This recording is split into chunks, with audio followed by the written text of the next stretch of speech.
有一次是你讲到一半，你就声音发不出来，对，后来你就提前先走，对，我以为说是因为你的身体的关系，而且我知道这一段时间里面你其实不太上电视，我们当时找你来，你也都说，哎，你现在记不起来了，我以为说那是你客气了，那是你的谦词，就搞了半天不是，你真的已经得到非常严重的失忆。这10年来花了很大精神研究失智，我立志做失智大使，因为失智海啸已经来袭了，对，它世纪疾病了。这是我来上节目第一件重要的事情。我们讲刺胳针，对，排的第一名是什么？排第一名是什么？听力下降。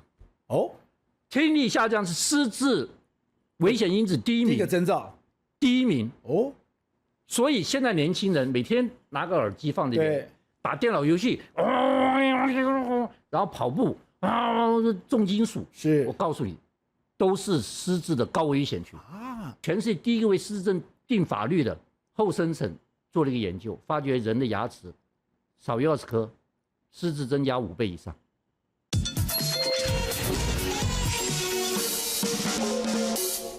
我之前主持在电视节目《关键时刻》，他之所以被喜欢、被很多人接受，其实有一个非常关键的人物，那就是马西平。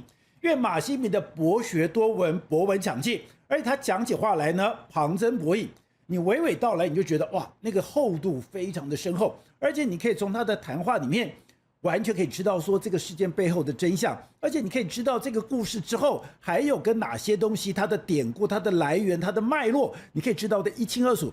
所以对我来讲，马西平一直是一个聪明的代表，是一个强记的代表。而这样的一个博学多闻、能够旁征博引的人，他居然告诉我说，他最近正在失忆进行之中，而且他前一段时间他不太上电视，是因为他被判定说他有严重的失忆，这个让我太难想象。所以今天呢，我们就要请他过来，就是他这个从这么聪明，从这个博闻强记的过程，怎么会变成失忆？因为很多人觉得如果你会有失智，你会有失忆，是因为你不学习，是因为你的吸收太慢了。可他不是，他一直都在学习当中，而这么一直都在学习当中的人，怎么可能跟失智画上等号呢？所以我们今天一定要找他来聊一聊。西平你好。宝杰好，各位观众大家好。西平你在跟我讲说，我听到我制作单位讲说，你说你失智，而且你严重失忆，而且我知道这一段时间里面你其实不太上电视，我们当时找你来，你也都说，哎，你现在记不起来了，我以为说那是你客气了，那是你的谦词，就搞了半天不是。我们看到今天真的讲说，你真的已经得到非常严重的失忆，而且刚刚讲到说，你很多事情你是真的记不起来了。我老实跟你讲，各位观众，我刚刚讲保洁好这3个字，内心里面是激传的。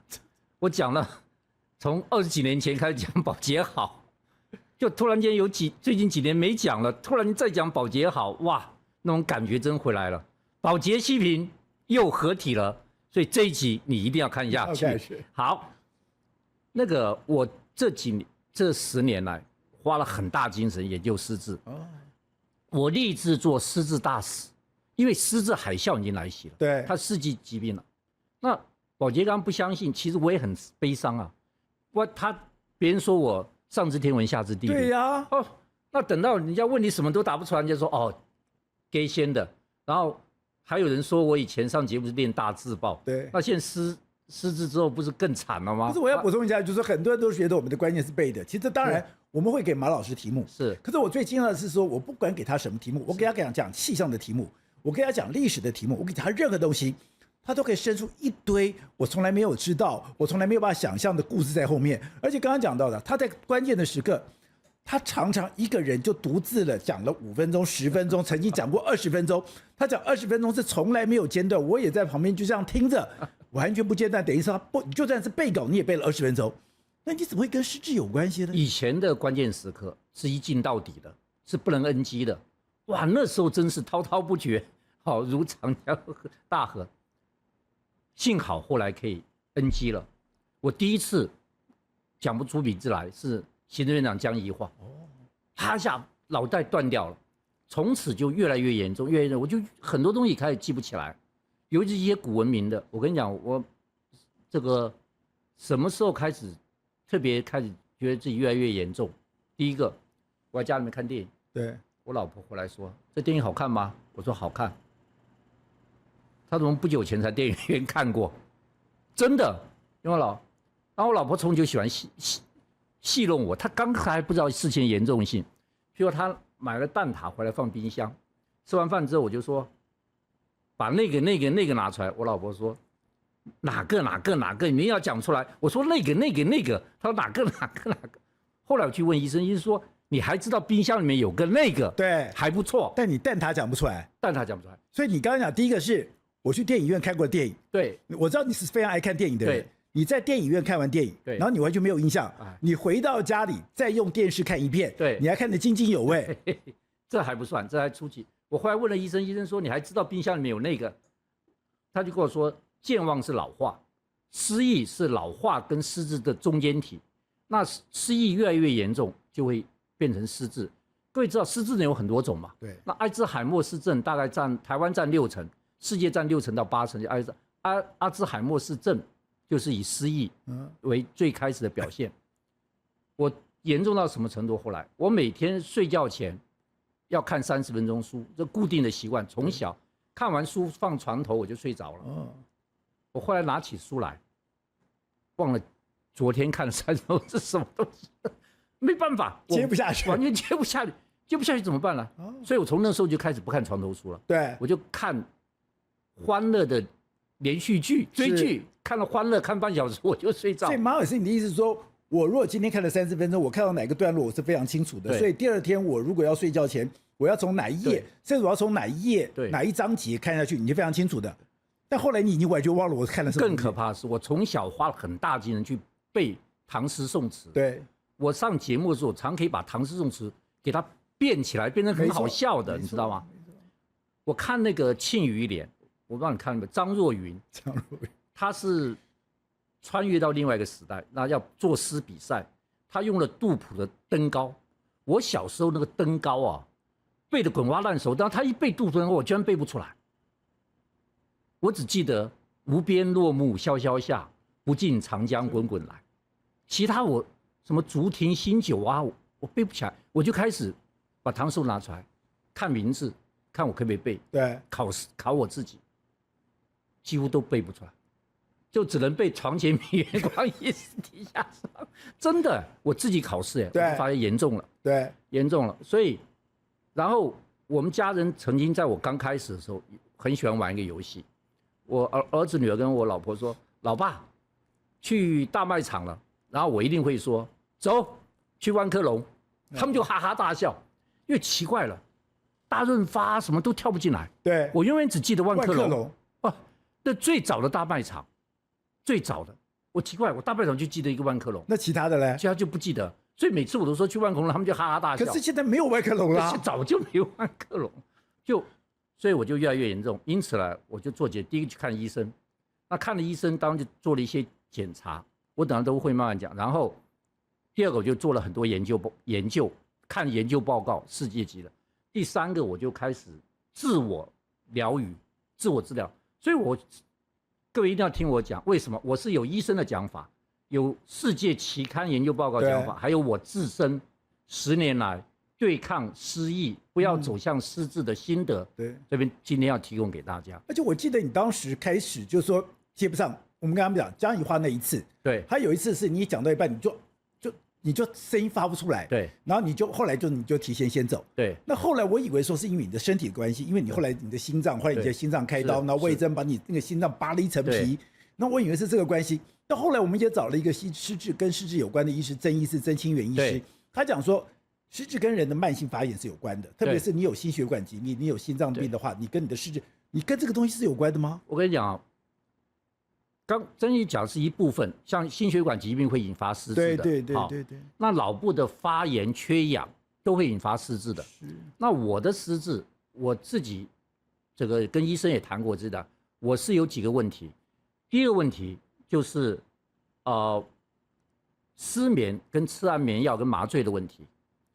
像我动大手术，麻醉，那个麻醉就是把脑细胞会受伤的，所以我做动手麻醉，所以各位不要轻易麻醉，这第一个。第二个，现在已经所有研究都证明，失眠是失智的杀手。对，但是呢，安眠药吃多也是失智的杀手。所以这就成两难。那我在这边把我经验告诉你，失眠要先解决。如果你有失眠，一定要吃安眠药。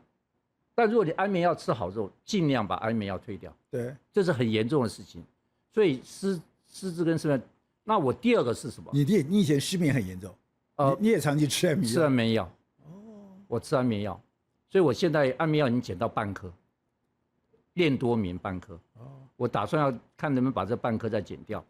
第二个就是压力跟情绪。我的这个都是刘宝杰给我的压力了，都他害我失智了。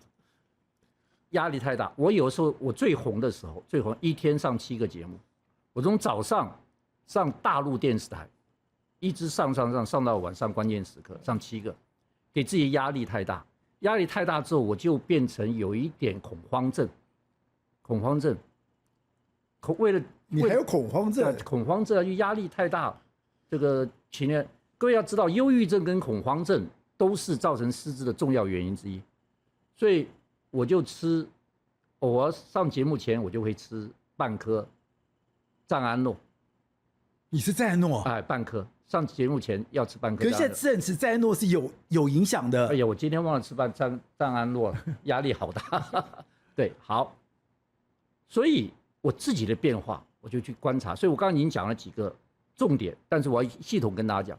各位看一下，我失忆，记得女友数量，很有趣。对。然后再看下一个，我更有趣。我失忆，想不起仇人是谁。那我现在情况越来越好，仇人一个一个回来了。哎呀，这是记忆越来越好的后遗症。马老师，你特别提到你刚刚讲的说，你在等于说你有重度失忆，而且你的可怕的是说那个失忆是迈向失智的一个过程。对。可是你警觉到了，因为你刚刚讲你看电影发现，你要看电影怎么？我看过电影，我居然忘了，我居然这个所谓的蛋挞这个名字我居然记不得了，我永远记得只有万客隆，万客隆已经没了。对。我们大卖场我记不得，所以你马上治疗，你马上就开始改善。你刚刚讲改善你的睡眠，改善你吃安眠药，改善你的整个情绪，你的失忆是可以回转的。好，我严重失忆之后哈，我就刚看了很多医生，也读了很多。我先要这边讲一下，我特别感谢恩主公名誉副院长这个陈昌明医师啊，我给他偷学了很多。这个我先讲一下，芬兰做了一个2年的研究，对，证明人的失智是可以用多重生活干预。对，哇，这个一下引爆世界。现在所有的研究知道他的意思，台大研究跟他讲，你说可以改善的，用多重生活来干预你的失智。哦，这是经典的一个研究，我等会会拿来跟你讲，就是你改善你的原因，改善你生活方式，你的失智是会延缓的，多少延缓，数字都有出来。第二个就是世界上最顶尖的杂志《刺胳针》，刺胳针在芬兰的研究出来之后，在2017年弄了9项，就是说你如果做这9项，你就会失智，真的9项。是这个的医学委员会他自己本身做的，结果2020年他又更新变12项，现在最新的刺胳针向全世界发布14项。你如果做这14项，你会失智。你把这10项去除，你的延缓或是预防失智达到多少？45%，一半可以预防是好。另外就是世界上最大的研究是哈佛跟麻省理工学院在做了43年的研究，43年呢，多不可思议啊！他们研究了131121人，然后这在43年里面，这13万多人，总共有11033人变成失智。那他就很简单，你为什么这13万人这11000你才会变成失智？他研究他生活习惯、他作息、他的原因，啪一下怎么样？哇！我现在要给你讲的一个重点哈，就是到底这些顶尖研究，我看了40几篇研究，这些顶尖研究到底怎么样可以让我们在生活里面，我们平常而且很多是你这辈子想不到的，你听我的这个讲，你一定会哇，怎么会是这个样子？因为你讲到就是这个就是孟格，也就是巴菲特最好的朋友。孟格曾经讲过，他说我没有办法教你怎么成功，但是我可以知道说我怎么做我会不成功。对，所以我只要避开不成功，就是我只要避开我失败，那我成功的几率就很高。是，跟你讲这个就很重点啊，就是如果我知道，就我现在当然要预防失智。对，要预防失智，我也不知道怎么预防它，可是我有哪些东西我会必然造成失智？对，所以我必然会造成失智那几项，你刚刚讲14项，对，我就不要做啊，对。那哪14项？好，我现在跟大家讲，我先简单讲一下，其实失智是国安危机啊。台湾在1993年进入高龄化社会，对，结果在2018年进入高龄社会，2018年，2025年12月我们进入超高龄社会。各位，这世界纪录啊，世界纪录，也就是说台湾人老化的速度世界第一。对，我们从高龄社会变成超高龄社会，只用了7年。全世界没有一个国家从高龄到超高龄，人家都超过10年以上。那高龄是多少？超高龄是多少？高龄就是你的65岁人口65岁以上是高龄，超过14%，总人口14%，不，65岁人口的14%，超高龄就超过20%。哦，就是你的65岁的人口占了社会20%了。对，我们在2015年12月就达到了，而且我们老化的速度世界第一，这第一个。第二个，你知道这个可能大家都不知道，政府的研究正式公布，2065年台湾剩多少人？1200万人，少一半，少一半，台湾少一半。哎，这不是我乱讲，这政府规的。2065，而且0到14岁只占了社会14%，那很惨的。最重要一点事情来了，失智海啸。台湾现在60岁以上人口，你知道失智占多少？占8%了。而且我告诉各位，10年后翻倍，10年后翻倍是。然后我再给女性朋友讲一个，女性比男性多。台湾失智人口，女性65岁以上人口，女性占了9.35%，男性6.36%。对，所以女性高这么多。我告诉你，在落后国家，女性是2/3，男性1/3。我讲的当然是阿兹海默氏症啊，对，像路易氏体症，当然失智有很多种啊。路易氏体症就是男多于女了。好，那下面我要跟大家正式讲，你一定要听我仔细讲，你要如何像我一样预防？因为宝杰，我真的跟你讲，当你轻度失智到死亡，现在有研究报告，3年到10年，3年到10年，3年到10年。你说轻度失智到死亡就要3年？3年到10年。但是呢，当你脑袋出现坏东西，所以坏东西就是贝塔类淀粉蛋白，贝塔类淀粉蛋白出现，到你出现轻微失智20年。哦，所以这20年才是你的关键期。你不要说，哎呀，我不会失智啦，说这那是给失智人看的，错了。我是给这20年期间，对，你可以预防的，你可以延缓的，你可以阻止的。是，我是给这些年轻中壮年人听的。哦，所以你如果发现你轻度失智的前面你有20年的算潜伏期吗？潜伏期，算潜伏期。对，你会健忘，会失忆，然后到失智，但这中间你是可以改善、可以预防、可以延缓的。来，仔细听我讲几个你不知道。当然我先简单讲，第一个就是当然有遗传，遗传现在很简单，一抽血6个遗传基因，这个我们就不要详细讲。遗传是会造成失智的。第二个外伤，我告诉各位，郝柏村有一段时间出现失智状况，因为他拉铁门撞到头。许信良有一阵子出现失智状况，你知道怎么发生的？为什么？鸡蛋打到头，鸡蛋打到头都会。最新的那个有个网红叫伯恩，对不对？他老爸是脑血管顶尖专家，他去滑雪撞头，他说他现在出现失忆状况。怎么可能这么聪明？所以就不要撞到头，不要撞到头。就头要保护好，头要保护好。好，第二组要听清楚，就疾病。马老师有什么疾病？心血管疾病、甲状腺低下、睡眠呼吸中止症。我不是要讲这些，我要跟大家讲几件事情。第一件事情，宝健绝对没听过，眼睛不好，耳朵不好，牙齿不好，失智。好，眼睛、耳朵、牙齿，因为他们跟头最接近。好。各位观众要听清楚了，我不是给老人家讲的这一段。来，宝杰，这是我来上节目第一件重要的事情。我们讲刺胳针，对， 14项，排的第一名是什么？排第一名是什么？听力下降。哦，听力下降是失智危险因子第一名，第一个征兆。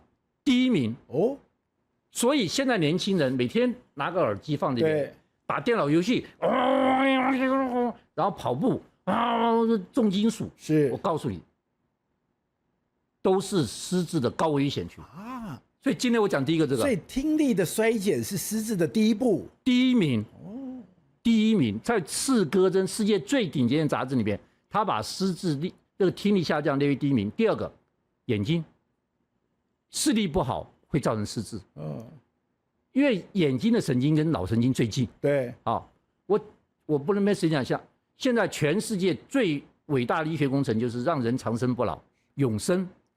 我问你们，永生就三中因子可以造成永生。现在永生的第一步研究什么？失明。哦，现在已经让失明的老鼠跟失明的猴子重见光明，所以就代表眼睛不好，对，是很重要。再来一个牙齿，我们在讲耳聪目明是真的有道理。我要跟大家讲个，你们绝对不知道，这是我来第二重要的。哦，牙齿不能少于20颗，少于20颗你失智。这谁做的研究？这是日本厚生省。对，厚生省就是我们的卫福部。对，厚生省因为日本老人最多嘛，哦，他们在2024年定了失智症基本法。失智症基本法居然是全世界第一个为失智症定法律的。厚生省做了一个研究，发觉人的牙齿少于20颗，失智增加5倍以上。所以现在日本是全世界第一个定的8020计划。你知道什么叫8020计划？什么？全日本80岁以上的老人不准有一个牙齿低于20颗。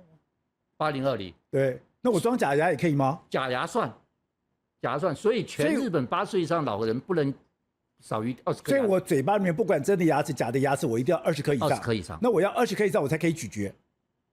它是因为咀嚼的关系吗？对，反正各种关系啦，对，讲话啦、咀嚼啦，什么都有影响。因为有人讲说，你的咀嚼会刺激到你的脑神经，而且还有讲说，之前你不是提过吗？你当时的心脏，你就是怀疑说你有一次是牙齿没治好。对，牙齿没治好的时候，它其实会有些病菌。对，而这个病菌呢，它会到2个地方，有时候会到脑，有时候到心脏。对，所以牙齿不好的话，你的脑跟你的心脏都可能会出现问题。好，那我再来讲，各位，除了牙齿、眼睛，有的三高、糖尿病，这是一定的。三高糖尿病，在三高糖尿病里面，最重要的就是坏胆固醇，就低密度胆固醇。低密度胆固醇，在次哥真的研究里面，各位，低密度胆固醇第一次是在第3名，第2次也是在第3名。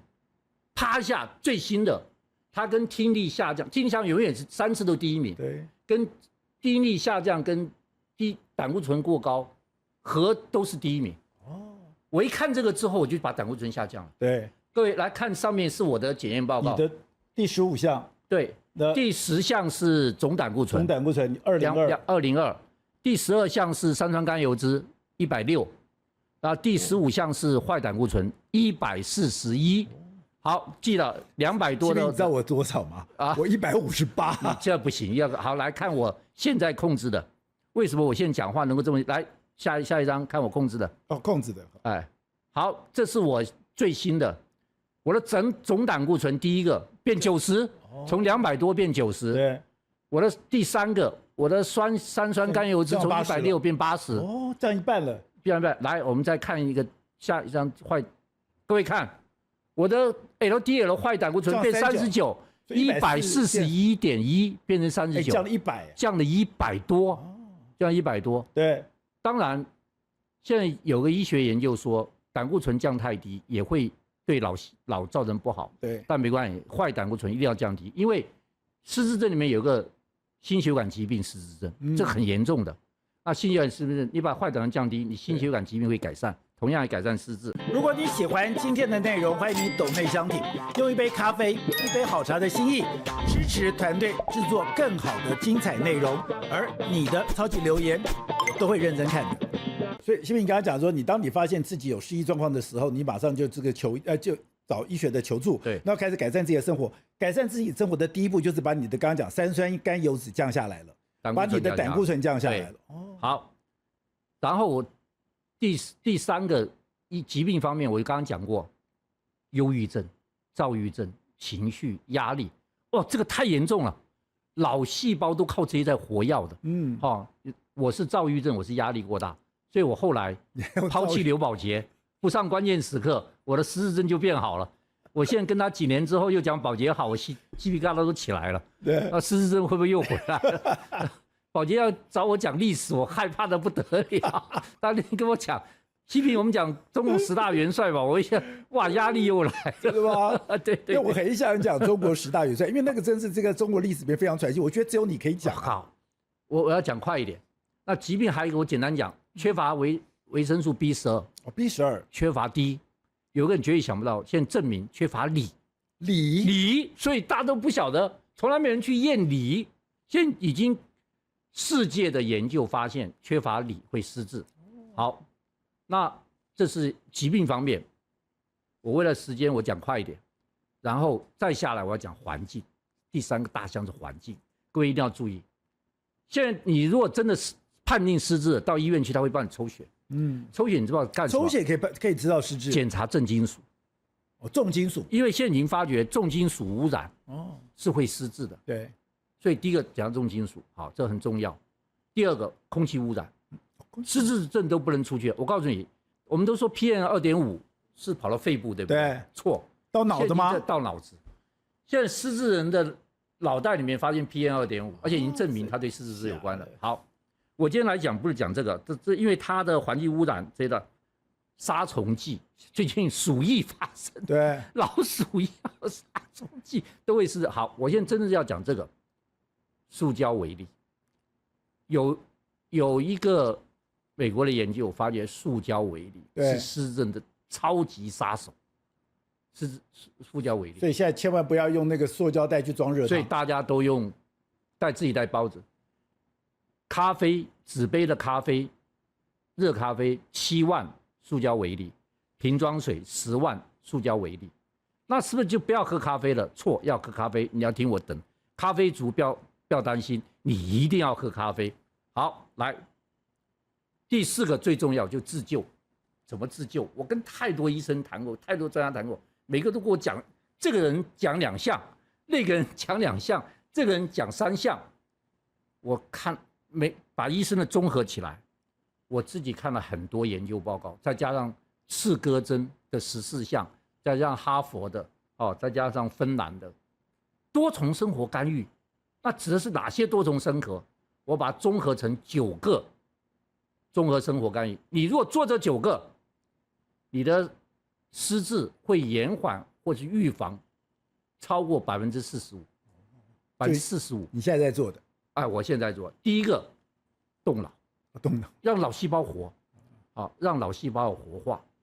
那我们的这个失智就是因为我们的神经元传导没有了，传导没有神经元就死亡，死亡以后脑就萎缩，主要是海马回。那第1个动脑。后来医生在叫我动脑的时候，我就回怼他，我说我动脑全台湾最厉害的。他说为什么要打麻将？美国人在那个养老院都叫他打桥牌或下西洋棋。当然我全世界动脑最严重了。对啊，我是中华民国侨艺协会的理事长，侨艺基金会的董事长，我是台大侨艺社社长，全国大专杯侨艺冠军，北区大专杯侨艺冠军，我是现任的中华民国的中国围棋基金会副董事长，我是全台湾唯一一个桥棋双绝，做过桥牌理事长跟围棋副董事长，就我一个。那我等于天天都在下围棋打桥牌，所以智力是其中一个，你还是要动脑，但对我显然不是主要的，因为我动脑很厉害。对，第2个就运动。好，我现在要考你了，大家都说日行1万步，这个疾病远离你，指的是什么？指的是心脏。日行1万步是心脏。你如果到失智门诊去，医生跟你讲，阿伯每天走3000步啊，走3000步啊。你知道为什么走3000步？3000步才有效。3000步现在已经完全证明了，不是我乱讲。3000步延缓失智几年？3年。那这3000步是我一天走3000步，还是要一口气走3000步？15分钟。走15分钟累积，从这个走到厨房不算。连续走15分钟，一天累积3000步，是，但是你每一次要累积15分钟。好，因为宝洁喜欢你知道这个是曾国藩的原则吗？啊，真的。曾国藩的只要是曾氏门生，包括李鸿章，所有的整个每个人这个吃完饭要走3000步。走3000步，后来慈禧也学了这个东西。他说这个对他，这个你只要去看曾文公家书里面都特别提到这一点。他跟他儿子讲：“你今天走路了没有？”所以走路对他们来讲是很重要的。好，来各位观众听啊，这是不是我讲，真的是国外的研究报告公的。3000步3年，4000步4年，5000步5年，6000步6年，7000步7年，8000步几年？8年嘛，9年、10年，一样了，没有差了。到了7500步就没差了，到了走1万步也是7年，走2万步也是7年，所以走到7500步就是7年了。所以你就走7500步，所以失智就3000到7000步，好，这次已经做出报告来了。好，那运动，第3个就健康饮食。健康饮食当然这太多了，我就不详细讲，我都完全做不到，这一点我完全做不到。为什么？专家。医生都跟我说，马老师、马副校长，你要吃地中海饮食，对我也太困难了啊！有一个专家会跟我讲，总是要吃好油。对啊，这个粗榨的橄榄油，油很重要，油很重要。那我就因为这个很重要太多，你明白？就我听了很多人讲，地中海饮食 No.1 在健康饮食。那你为什么不行呢？太麻烦。地中海很麻烦，就吃鱼、吃蔬菜、吃橄榄油啊。吃橄榄油，这个就是真的也是对我也真的很麻烦。这是我唯一一个做不到的，做不到的。好，第4个就是社交互动。美国的失智症并不严重，他每天吃汉堡啊什么，你知道为什么？因为他们住老人院老人院老人中都互相聊天啊，讲话啊。你要知道。寂寞老人，这个当然不在施珍哥的14项里面，但是很多研究报告第1名因为你寂寞太孤独了，你脑袋根本没有在动，你整个脑细胞都没有在动，对，你是处于静止一个状态，你孤独老人，失智第1名，孤独现在我们去查没有查到，就孤独几年你就变失智了，但是所有报告都说孤独老人，所以你一定要社交互动，对。最近为什么失智在台湾引起这么大的这个受影响？就马英九啊，还有一个先头是台大院长嘛。对啊，林芳玉嘛，林芳玉，现在林芳玉。但美国人为什么这么重视失智？第一个是雷根，他们很爱慕雷根的，看雷根。雷根是对。他往年他失智活得很长，没错。然后那个很可怕，他女儿写本书谈他爸爸失智多可怕。对。后来是布鲁斯威利，他看到布鲁斯威利傻住了。布鲁斯完全变了一个人，他不能讲话了，失语，然后不能。当然对不起啊，我也不要误会，布鲁斯威利是另外一种失智，是那个颞额失智。那颞额失智是另外一种，颞额失就是不能讲话，失语，然后性格180度大转变。好，那美国人从这就看，我们幸好一个，当然林院长我很佩服他，马英九我很佩服他，但因为他们出现失智现象之后。现在失智突然变显学，大家都注意，我才来讲。他讲我就提醒你注意。那因为林芳玉有看他的太太讲说，他有一次在当亚东医院院长的时候，因为晚上有一个活动，就那天晚上不小心，就刚刚讲的脑袋，他有摔倒过。林芳玉我有研究了，他就几个了。第一个他压力太大，跟我一样，压力太大，睡眠太少。第3个脑袋撞到。你看我刚刚讲的，通通在里面。对他那天撞到，他说他那天撞到。马英九。失智是因为他社交活动太少不跟人讲话。但周美青不跟他聊天的，在家里面2个女儿也不在家，对他就是孤独老人。他没有，你觉得马英九是孤独老人？川普比他年纪大很多，川普看起来意气风发，川普每天都在 talk， 跟每个人 talk， 然后胡说八道，一些跟疯子这样。我跟你每天跟人讲话，脑细胞就在啪啪啪啪啪就在活化。对，川普的社交太多，又打高尔夫，今天又跟这个又跟那个，还搞出这种什么可疑似的这种色情案，就是你要社交，要活动。对，好。但马英九怎么可能说他是个孤独老人？你旁边有谁？他每天有的活动，他还有一个马英九基金会，他每天还要到办公室去。他不善于聊天他不善于聊天。马英九不善于聊天。我跟马英九太熟了。他的第1本书是你帮他写的第1本书那我曾经跟你讲，我在这边讲个秘密也可以讲，我8年前写了一个《悬崖不勒马》，马英九第2本书。为什么悬崖不勒马？我书名叫《悬崖不勒马》。我知道这本书一出来会轰动，我后来想到我跟马英九跟金富聪的交情，书就没出了。你跟金富聪交情还是恩怨？交情，我跟金富聪讲，好，这不谈了，就是要这个社交活动。好，今天我来的，刚刚已经跟你讲了几个什么牙齿啊，这个眼睛、耳朵你都没听过了，现在听清楚，持续学习，持续学习。我再讲持续学。刺胳针，我刚刚讲了，2017、2022、2023，第1名都是什么？不学习。第1名都不学习，只有在2023年这个不第2名，对不起，对，第2名讲第1名是耳朵嘛？第1名今年是耳朵跟胆固醇，那今年第2名是不学习。所以你现在到失智症门诊，医生都会问你，你最近有没有学习啊？都拿这个作为一个判断的指标，你不学习，你的失智会非常增加。所以现在日本女人，以前日本女人是不能出门的，哇，现在日本女人都喜欢出去学习，参加各种女人社团、各种活动。女生是失智症比较多的，而女人参加活动是比较少的。所以我在那边呼吁所有中壮年跟老年的女生，一定要出去参加活动。现在不学习。不活动，不交往，好，所以现在老人大学、这个长青大学很多，要去学习，这个非常非常的重要。好，那戒烟少酒我就不讲了哈，戒烟少酒，戒烟少酒对失智是有影响。好，现在我要开始讲比较重要的。现在研究证明，喝茶喝咖啡可以大幅延缓失智。哦，我考你哪一个比较重要？喝咖啡，喝咖啡 ，bingo。哦。现在正式的报告已经出来了，喝咖啡延缓18%的失智，18%那很高哎。喝茶延缓14%，2个都喝，每天都喝，延缓34%，延缓34%。这正式报告不是我讲的。可是这有点小复杂，因为对我来讲，我现在不敢2个都喝，对，因为我会失眠呢。刚刚讲的，如果我今天又喝咖啡，对，我今天又喝茶，那晚上不用睡了。对，我也当然知道说失智跟你的这个睡眠有关，所以我现在很害怕。我觉得睡眠是我现在第一要务。可是你要这就矛盾了，我要喝咖啡，要喝茶，我虽然这样缓，可是我晚上不能睡了。对，但没办法，他就做了一个研究。你要做选择就对了。对，做选择。咖啡不能超过3杯哦，不要以为说哦一直喝就为了听到马老师讲的3杯为限啊，3杯是最佳的预防是18%，2杯也可以啊，超过就不好。所以我刚刚讲那个热咖啡有塑胶微粒的问题，自己用杯子装。好了，现在我要跟各位讲，今天我来很重要的一个东西。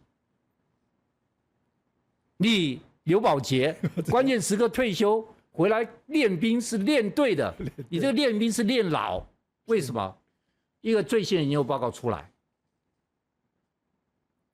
晚退休1年，失智减缓3.2%。哦，晚退休1年失智减缓，晚退休10年，失智减缓32%。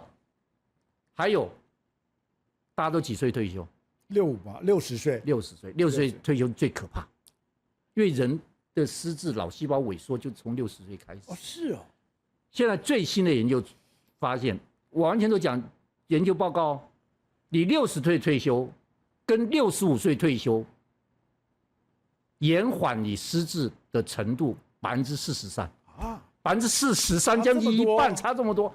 所以你如果60岁就退休，或你65岁退休，差43%，哇，差1%了。所以我觉得这跟持续学习是有关系，因为你上班了，你又变孤独老人，然后你脑袋一直在动。对，所以这个退休的报告出来，我傻到，所以我虽然失智，我还要持续上节目。宝杰退休，我就替他很担心，他是我最好的哥们，就他现在出来练兵是练老子啊，所以你这个很重要，要持续学习，要持续学习，要动，要跟人家来往，要往来，人要活就要动。好了，第9个就是肥胖，我就不讲了哈，肥胖当然是这个很重要的。第10个就是睡眠，睡眠我们刚刚已经讲过了啊。各位，我刚刚讲的就全世界所有最顶尖的研究报告，我给你精华结合起来。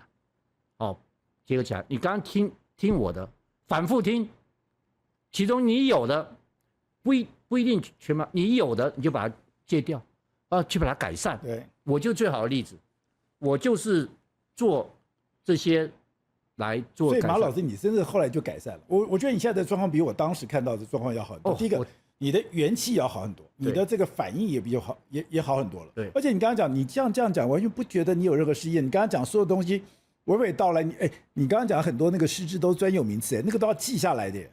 我告诉你了，我严重的时候啊，我有一个好痛苦的，我学生的名字记不住，朋友的名字记不住。我一天去打高尔夫球练习球，旁边一个女的，我打出个好球，她拍手，我回头一看，脸面熟，但讲不出话。不是，我就问说，你还在原来公司做事吗？他说还在。我说你还住原来地方吗？他说我还住。我说老婆好吗？他很好。我想弄出一点蛛丝马迹来，所以但名字完全忘了。所以我现在做失智达人，我决定做失智大使来推广大家失智。我每次失智演讲最后我都说，各位，你假如路上遇到我，不要说马老师好，我会受惊的。然后我就问你，你还在原来公司吗？你只要讲你还在原来公司，就代表你已经忘他是谁了。忘了他这个人了。不过刘宝杰我是不会忘了，他是我的金主了。好，最重要的部分来了。马老师讲这么多失智，我没有办法检查我有没有失智，我没有办法治疗我有没有失智，这两个非常非常重要。好，我现在跟大家讲，检查以前第一个当然是这个核磁共振啊，电脑断层啊，但那个已经到中度或重度无法挽回了，它才照得出来。轻度的要正子摄影，是正子摄影需要判读，那判读要很高才这样轻度的，因为中度跟重度现在没药可治了，轻度还可以减缓。那正子摄影6万多，6万块，6万多很贵。最新的发展，今年卫福部刚刚核准，可以抽血。抽血可以知道，抽血就可以知道2万。那我们现在多少钱不知道，我讲的是美国的价格 ，FDA 规定美国抽血液是2万。那美国很谨慎，因为这很麻烦。第一个健康检查不能包括这个，美国不准健康检查验你有没有失智抽血单独，然后它有很多严格的这个限制，所以我不知道台湾开放之后抽血是不是很普遍啊？这是第一个检验。第二个，当然大家更关心治疗。大家知道现在是没办法根治的，对不起啊，因为要讲治疗，简单讲一下，就是我们脑袋的类淀粉蛋白，先类淀粉蛋白出现之后，它聚集成斑块，斑块它就，譬如说我们神经元跟神经元要传导，斑块挡在中间，神经元没办法传导，神经元就死了以后，脑就萎缩了，然后这是初步哦，更可怕就是tau蛋白出现，tau蛋白。它会变成丝状，详细我讲丝状以后，它像麻花一样卷在一起，在脑子里面，它就纠结以后会卷成一团。所以我们就这样讲就知道，有2个大敌人，最大敌人就一开始是这个类淀粉蛋白，贝塔类淀粉蛋白，第二个就后来的tau蛋白，tau蛋白坏的要命，但它已经中度重症。好，那我们有办法对付它？没办法，所以现在只能说加强神经元传导。这个药物都这个东西现在有2种啊，那这个就是只能加强以后，它没有办法把坏东西搞掉啊。bingo， 美国人做出2种单株抗体，可以把这个坏的淀粉类蛋白去除。这多好啊！就是把脑袋的杂质弄掉。因为之前不是讲说你为什么要睡觉？因为你在深度睡眠的时候呢，你的这个脑的这个神经它会开始这个活动，然后它会把你的这个所谓的有毒或者是不好的东西，刚刚讲类淀粉蛋白，它会把你排除掉。所以如果你没有深层睡眠，不能深层睡眠，就不能把你脑袋里面的这个类淀粉蛋白给排除，它就会不断的累积。所以睡眠很重要。可你说现在可以用外力的手段，可以用错，你居然知道这个？可以用治疗的手段。各位知道这最新的研究，现在医学界给它取了2个字，叫洗脑。洗脑就是各位知道，我们进入深层睡觉之后，我们原来的细胞会萎缩，深层萎缩本来是这么大的细胞，它萎缩，一萎缩之后怎么样？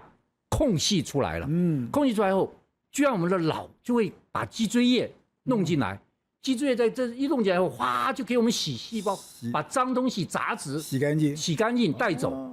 第一个，你如果没有深层，你细胞没有缩小，它没办法来洗。所以只有深层睡眠可以这样。第二个错，那个淀粉蛋白形成的斑块，它会阻碍空间啦、所以让你不能洗脑啊。所以有它在你深层睡眠，它不能洗脑也没有用、那怎么办？所以要把它除掉啊。好，现在的这个单株抗体2种已经来了，哇，卫福部已经决定今年年底一种单株抗体，今年年底，明年第2种类型的单株抗体要进台湾。我们现在有实验可以开始了。美国已经在用了，FDI 已经通过了。我们今年年底跟明年年初要进一个217的，一个18的。好，这详细不讲，但是呢，问题很大，3个问题。第一个，一个疗程150万。单株抗体，不管是拿这2种哪一个，150万。我有听过，而且它不是说打1针哦，它是有一个程序的，它要先检查，然后呢，刚刚讲我就说第二个就是它会造成脑出血跟脑水肿。脑出血、脑水肿。所以第3个，你要先做很详细的检查，包括正子摄影、吊断，看看你适不适合做。那在美国目前我有去看一下，好像100个人里面适合做只有14个，啊，14个，因为避免你脑出血跟脑水肿嘛。啊，150万。最严重的一个问题再来了，今天淡水河如果被垃圾污染了，你把垃圾拿走，它是不是干净了？对。但上流还是工厂是不是继续弄了？你现在花了150万，对，一种是12个月，每个月打1针，第1个月打2针，一种是你说那个要打12个月啊？是啊，还有一种打1年半，打18针，才打这么久啊？2种都是150万，一个打18针，一个打12针。我有听说那个不是打一针，那是要长期打，我没有想到打这么久。好，你打了1年半，把血管那个坏东西带走，对吧？类淀粉蛋白上缘一直再放下来，你还是脑袋发炎、心血管，然后你还是这个缺氧，就是你过一阵子又来了，所以单株抗体年底要开放，当然是好东西，但是就它的问题非常非常多啊。那马老师是不是没救了？我告诉各位，我现在做的事情吃中药。你吃中药？中药现在已经被证明，在狮子海啸来的时候能够得。我先讲，我说的不是一般的中草药，我是讲科学中药，是得过有经过实验室认证，有做过人体实验的。好，因为我没时间详细讲啊。现在就是第一个银杏的萃取物，现在 FDI 申请药证，哇，这家公司申请到药证发了，全世界失智症都可以拿这银杏的萃取物来。银杏有用 ，FDI 给他，不是银杏的，现在好多证明有用啊，什么人参了，医疗行为不要讲，反正就是很多的，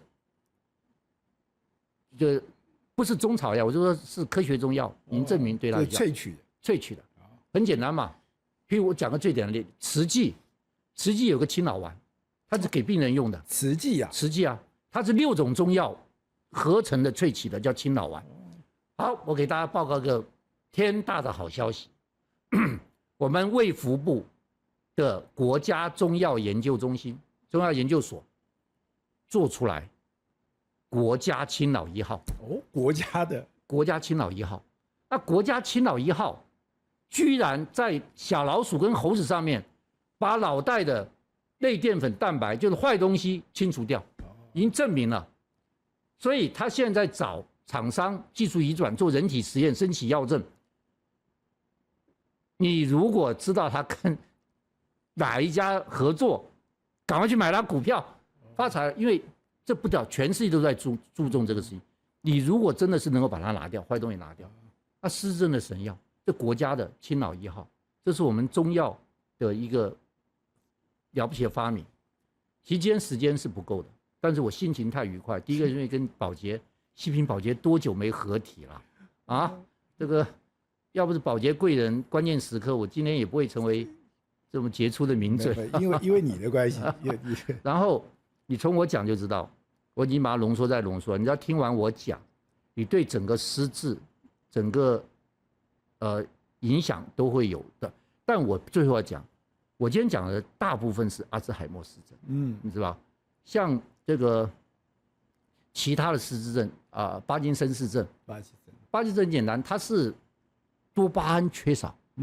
多巴胺缺少很简单嘛，做你快乐的事嘛，做你快乐的事让多巴胺蹦一下。我问你，什么事情可以让多巴胺大爆发？不是讲跑步吗？运动吗？谈恋爱。哦，我老爸100岁去谈恋爱，所以我老爸头脑清楚的要命，真的。我老爸，你老爸100岁还在谈恋爱？没有，我老爸是90岁谈恋爱，90岁开始谈恋爱。哎，对，然后谈到100岁，谈到100岁，到现在还在谈恋爱。谈恋爱，那谈恋爱可以让多巴胺大爆发，所以我老爸绝对不会失智。当然，我就说失智有将近100种，我们今天主要是巴金森氏症。好，那其他的就是，所以你刚才讲了，你现在失忆，然后呢，你不上益智节目，但是女友的数量，所以那个对你来讲是一个多巴胺的重要来源。重要来源，但是现在仇人统统记起来。我本来对于刘宝杰对我的坏，我统统忘记了。现在刘宝杰对我坏，我这20年来怎么欺负我、压榨我，现在全部都回到我脑袋里面来。所以我还来上宝杰的节目，就是恩将仇吧，好，可以。所以你看上节目太愉快了。不，马老师讲到失智，你刚刚讲的失智症本人，其实我有很多的朋友，他是照顾失智症的人，然后那个过程其实是非常的。其实是一个非常艰辛的过程。那艰辛过程里面，而且他讲有些失智这个人，他是会跑出去，他会记得他原来的公司。你刚刚不是讲说你现在只知道记得万客隆吗？我一个朋友的爸爸，他只记得他过去公司，而且他不在台北，他在基隆。他失智了以后，他其实不认得路，他会跑到基隆去，他也知道说他要回基隆去上班。所以其实，为什么大家会这么重视这个失智的过程，是因为他不但是个人的悲剧，或者个人过程非常痛苦，而且是他把整个家庭。是整个家庭都会非常辛苦。我为什么说失智是国安危机？大家注意，我们10年后，失智人口65岁以上会翻倍到16%。那它有3个可怕的地方。其实第一个还不算太可怕，就是像入坑是我新闻界老前辈，是我大哥。入坑失智是记忆完全抹去，一点记忆都没有。所以他每天早上起床，他太太这个要告诉他你是谁啊，你过去是什么。后来每天讲很忙，就录个影片给他看，你是入坑，你做过什么事情，你在社会上很有地位什么。他每天他完全忘记了，完全忘记。他每天要看影片才找回自己。然后呢，他行动自如，力大无穷，他喜欢走来走去，跑来跑去，结果。他有一天摔了一跤，砰一下，整个脸，我到长庚医院急诊去看他，整个脸血青，所以就变成他整个都忘记之后，但他行动是自如的，你照顾起来特别的艰辛。第二种失智，尤其是额颞叶失智，额颞一个本来爱家的、温驯的、个性温和的，突然间180度转变，性格大变，性格完全反转，变成暴烈的、暴力的，那你没办法。他整个办法，然后呢，我名字我就不要说了。我一个朋友，他的父母，他爸爸失智，然后本来是个非常非常好的人，姓张，后来性情整个爆裂。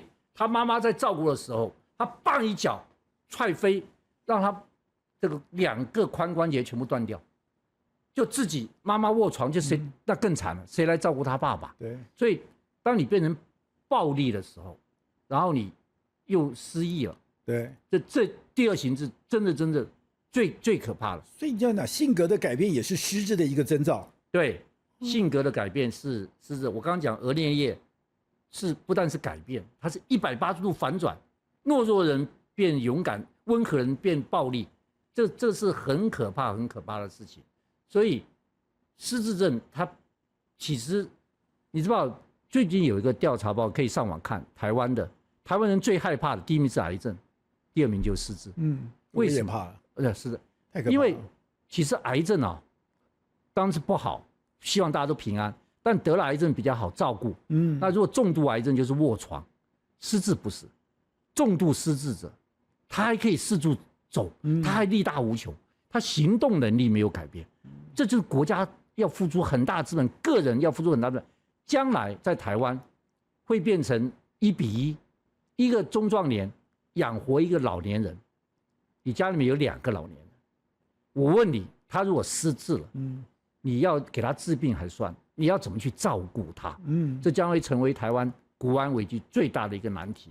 而尤其是他已经不认得你了，你该怎么办？我告诉各位，刚刚听我讲，我严重失忆10年，比健忘严重，还不到失智。但是我勇敢拒绝踏入失智这一步。我不愿意走入失智。我这10年来做了这么多研究，改善这么多生活，除了不能吃地中海饮食之外，我刚才给各位讲的，我几乎每一样我都去做，就每一样都去做。那么预防失智，预防失智海啸，大家一起来，不止老年人，现在失智越来越年轻化。哎呀，不要再戴耳机听重金属音乐、打电动玩具了，年轻人当心啊！好，我们非常谢谢习平今天来就告诉我们这么多这么重要的内容。刚刚讲的失智真的现在变成台湾一个非常严重的一个课题，因为刚刚讲台湾的老年化，还有台湾的现在的慢性病，然后呢再加上刚刚讲的你今天很多的失眠的上的问题，都会让你的失智的这个比率跟这个问题增加非常的严重。当然刚刚讲的失智不是个人的问题，那是一个全家的问题。如果你个人失智的话，那会造成整个家照顾上非常非常重大的一个负担。所以我们今天听了习平这个讲，那就是那14项能改的就赶快改，能够改善就改善，因为你现在做的任何事情都是为了你未来生活来做准备。非常谢谢习平，谢谢宝杰，希望再来你的节目。真的吗？谢谢。非常谢谢您的留言，而您的留言我们都会来仔细的阅读。我们非常谢谢施娜77，你说谢谢我们的制作团队的精良内容，他小小心意，我们也感受到你的心意，我们也会努力的来制作您喜欢的一个内容。那我们也非常的感谢这个是 Bo Dream Came True Bo。然后呢，你说谢谢我的用心访问，你谢谢洪医师认真教学有关肾的健康这个知识。现在对于这种健康医疗是我们在网络的部分非常认真要耕耘的一块。我们当然希望台湾未来是一个强壮的国家，台湾未来也是一个伟大而这个健康的国家。另外，我们也感谢了这个 QB Jackie。那你说我们导正了台湾往正向的道路的无形力量，这就是我们努力的方向。因为我们相信说，走对方向，走正确的路，比什么都还重要。那我们也非常谢谢这个 Albert 王，他说你深有同感，从大中小去观看事情，希望能够找到不同的产业来说说他们的成长趋势。我们知道现在台湾的整个产业趋势是呈现一个大爆发的状况，现在连韩国都非常的紧张，所以未来我们也会多报道这种产业趋势。我们希望大家共同来成长。另外就是非常谢谢林立清 D2S， 他说你现在看到了伊隆马斯克的打不败神话，现在台积电的50公里的强大供应链，我们现在也会针对这些国际趋势，而且在整个国际变化的当中，台湾我们到底扮演什么样的一个角色？然后，那我们也看到了，另外就是这个 Lovely 这个您提到的，就是说感谢我们精辟的见解，把台湾的情势诠释得非常的清楚，这就是我们现在要努力的方向。因为台湾一直在往前走，台湾的往前走，我们要相信台湾。另外就是这个所谓的7-5里面，你特别就感谢，我们也感受到您的这个对我们的肯定。我们真的非常谢谢。另外就是这个蓝静，你说谢谢我们制作优质的节目，他是一个退休人士，支持台湾，我们也希望整个台湾一起来进步。另外就是这个 Boy K， 然后呢，你说谢谢我们提供这个内容，然后您说您是政大传院的学生，那我们也非常谢谢你喜欢我们的节目，我们也会非常努力的来感谢您对我们的一个喜爱。另外就是 Kenny KH4TC， 那你说很久没有看到宋老师了，那就宋国成宋老师。那你当然我们在两岸国际之间，我们也会多做这样的一个报道，甚至就是一个 Helen Pan。然后呢，你说谢谢明老师，明老师是我们非常重要的访问的来宾，未来他也会定期来上我们的节目。